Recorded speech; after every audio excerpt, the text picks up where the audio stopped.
சிவனுக்கு நிகர் சண்டையிட்ட பூதகணங்களின் ஆயுதமாம் இது. சாரி, ஹிஸ்டரிக்கு போயிட்டேன். கரலக்கட்டையும் நானும் அப்படின்னு ஒரு குட்டி கதை ஒன்று சொல்ல வந்தேன். இது ஒரு அவேர்னஸ் ஸ்டோரியா நினைச்சுக்கோங்க. இன்னைக்கு கரலக்கட்டை ட்ரைனிங் அவேர்னஸ் வீடியோ போடுற நிலைமையில தான் இருக்கு. இதை பார்த்துட்டாவது ஜிம் ஓரத்துல கிடக்கிற அந்த கரலக்கட்டையை எடுத்து பாப்பீங்கன்னு நான் நம்புறேன். சரி, ஸ்டோரியை ஆரம்பிக்கிறேன். வாரம் கைவிரல் தோள்பட்டை எல்லாம் சரியான வலி.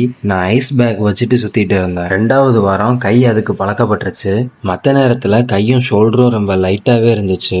முன்னாடி விட ரொம்ப ஈஸியாவே ஃபங்க்ஷன் ஆச்சு. அப்போதான் நான் ஃபர்ஸ்ட் டிஃபரன்ஸ் நோட் பண்றேன். 3வது வாரம் மேசிவ் டிஃபரன்ஸ்.